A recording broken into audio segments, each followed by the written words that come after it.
Good afternoon, Sixers, and welcome to this afternoon's lesson. It is DT that we're looking at this afternoon, and what we're looking at in particular is this CAMS machine. To create our own CAMS machine, or CAMS mechanism, or some people call it an auto mecha, I think it is, or something like that. I don't know. I'll look at that in a second. How are we going to be doing that? You're going to be doing that by designing your own toy. Why? To cheer up the children working in the mills. Because remember, if we look back to last week, the mills don't necessarily get a fantastic day. So if you design a little toy, a little mechanism that might be similar to a mechanism you'll see in a machine in the mills, and then design a toy for them to try and cheer them up as well. So some of you might be thinking, what is a CAMS machine or CAMS toy? Just check out this little video sent to me by one of my friends who's actually built this little toy himself, and try and work out what a CAMS machine does.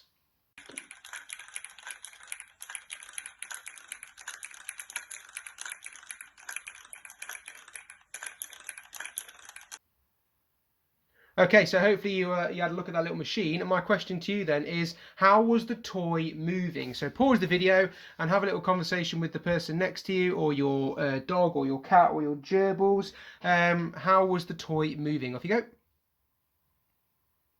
Okay, so if we look back at that toy, some of you might have gone back over that little part of the video again. You're looking at this section of the toy here. So what you're doing here is you're turning this handle, as you saw in that little video, and you're then spinning this axle. The axle's going round and round, and all these different little blocks on here are going round as well and hitting the different poles that are coming up there. Now, we've got some actual words for these sections of the toy here. So if we look at this, these are the words, the vocabulary that we're going to be looking at. So we've got the handle, we all know what a handle is, and then we've got the axle coming through here. It's not labelled on this one, but it's the same as like in a car. You've got the wheels on a car. The axle is the sort of little bar that goes across and joins the wheels together, so then when the axle spins, the wheels spin. Okay, so we've got the axle there. We've got these things here that are the cams, and then those cams touch the follower. So they're called a follower because they're doing what the cam tells them to do. Okay, so you've got the cams telling the followers what to do, and then the poles going up and down, or called your sliders. Quite easy to remember because they're just sliding up and down. Okay, so I'm going to slip onto the next slide now, and you're going to be given a little diagram. And what I want you to do, you're going to pause the video and you're going to try and label the diagram with the terminology underneath. Okay, so there's your diagram, there's your word bank. Pause the video and have a go. Off you go. Okay, so it should only have taken you a few seconds to sort that one out now. So we've got, if I get my little, there we go. So the axle then will be this part here. That will be the axle, the sort of pipe going all the way through. Your cam then, you can't really see it very easy on this thing, but your cam is this block here. They've obviously put it in a cross-sectional view. Your follower then is this bit that the cam is touching. Your slider is then the pole going up and down. Your handle then is this section here, and then finally your frame structure, what's nice and easy that one is the bit going all the way around. Okay, so you should have something like that, the way that you've labelled it. So we're going to be using this terminology for the rest of this lesson. So if I wick onto this one then, so these are your cams. Your cams can have lots of different shapes to them. They don't necessarily just have to be these shapes. You could have lots of different shapes. What I want you to do is try and label these now with the names underneath. So you're going to pause the video, you're going to label them. 3, 2, 1, go. Okay, so nice and easy. First one then, well, the easiest one I found to do first, let me get these little things out again. Circle one, round one, boom, there you go. Then the next one, egg shape. Which one here looks more like an egg shape? Which that one? And then hexagon, nice and easy, six-sided shape, there you go. Snail then I found was the next easiest one. Well, that's that one, isn't it, obviously. An ellipsis is sort of like your eye shape. And that's that one there, and then we're then left with eccentric here. Now the eccentric is this one here, called eccentric because if you put your axle through that hole there and this was sort of spinning round, obviously you've got the round one, everything that touches the circle, the edge of the circle, so your follower sat on top, it will be nice and even. If you put it on the eccentric one, obviously one side, as it's coming round and round and round, it will have like a big rise and then a big fall, won't it? And then like that. So it's quite an eccentric movement that it's got. So hopefully you've had a go at labelling that as well. And then, oh, there's your answers. Have I made any mistakes? Nah, did it all right, obviously. Come on. So your activity then. So going to set this for you now so you can get thinking, but don't worry, you're not going to just like suddenly be thrown into the deep end and get on with it. So your activity is then to use a box or a bit of cardboard or whatever you've got knocking around the house, and at least 2 cams, so at least 2 of these shapes, different shapes, okay, to create your toy. You must decide if your toy is aimed at Key Stage 1 or Key Stage 2 children. So if we think to our mills, your Key Stage 1 children are sort of the new starters, so your 4-year-olds who might be starting, and your Key Stage 2 are sort of like 7 and above, 7 to 11-year-olds is what you're looking at.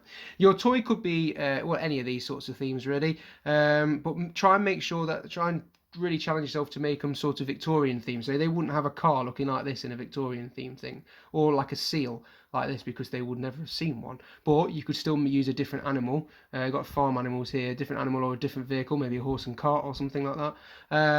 To create, so then you need to create a foreground and a background. You could create a foreground and a background, sorry. So here's your foreground, bit of design on there, and then your background then in here. This one obviously hasn't got it, but if I wanted to, I could put a background. If I was going to do a car, for argument's sake, I could put a background with like a shop behind it and a road or something like that. So it's up to you what you want to stick them on the sides as well to make it look even better.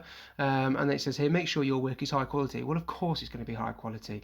Right, so if you look at this video here, this will take you to not that one, this one here, and it says Year 5 DT cam mechanisms. Now this is a different school, and they're making their own cam mechanisms. If I put it on mute actually, so then I can talk to you while it's playing, as you can see they're using different cam mechanisms, but what they've got here is sort of ready-made things. They're just assembling it, okay? So you can buy these little packs online, and then even the cams are all sort of ready, cut out for you as well.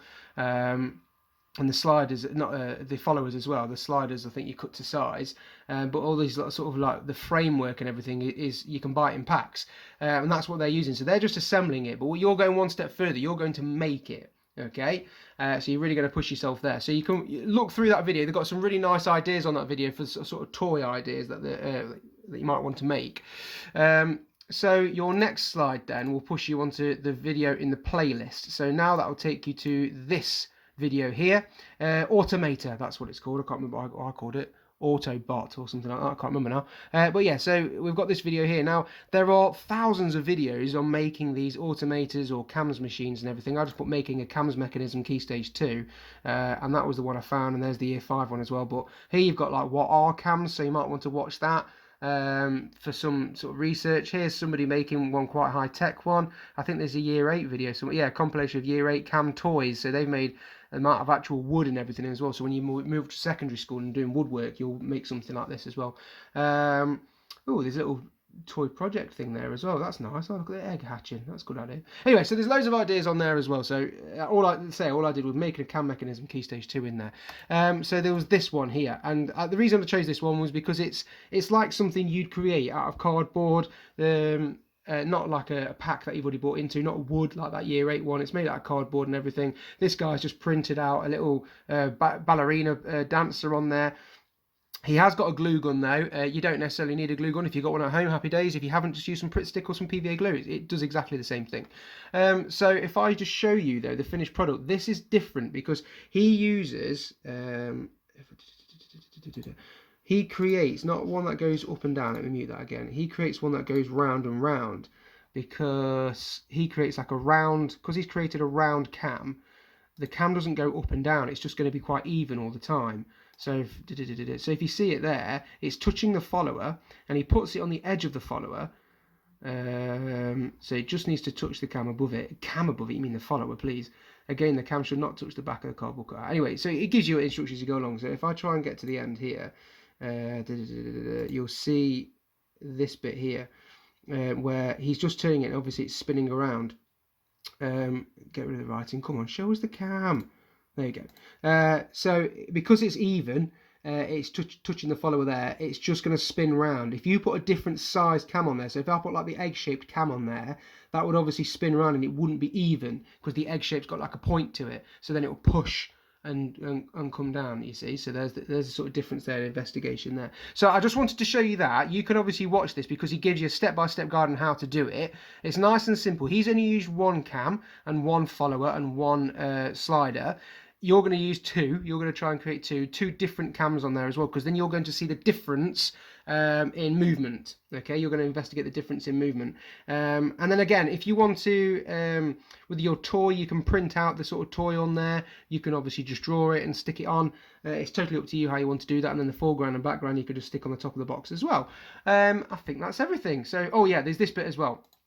So to start off with, these are the sorts of things that I want you to think about and write down. So who are you designing your car for? How old is this person going to be? And then you've got to think about the things that the children were interested in at that age, back in the Victorian time. So what sorts of ideas could you have? Then you need to sort of list your resources that you need. So like this guy at the beginning of the video says you will need, and he sort of listed, oh, there you go, you listed all these things. You're going to do exactly the same thing as well. The resources that you need to make it. You might need to add to that as you go along, because you don't realise you need it yet until you get to a certain point and you think, oh, actually, I need some blue tack or some pencil or sellotape or screwdriver or can of Coke or whatever.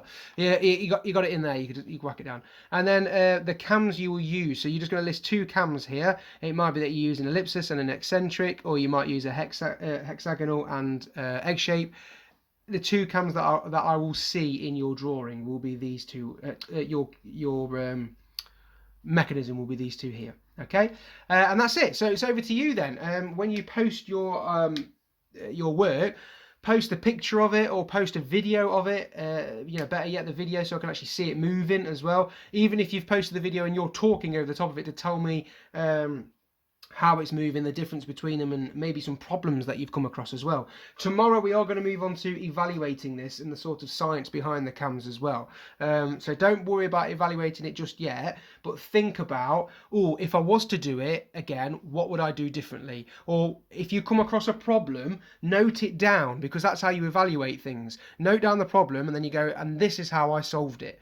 And that's the evaluation as well. So if you're finding something really difficult, if something doesn't quite work, note that down. That's good. Okay, then you're going to learn from that mistake in there, and learn from that barrier that's put in the way. Okay, good luck with it all. If you've got any questions, just make sure you message me on Class Dojo or Google Classroom. Obviously, if you're at school, you've got the expertise of every member of staff ever in the world at that school with you, so you don't need me. Okay, and I shall see you tomorrow. Bye, Year 6.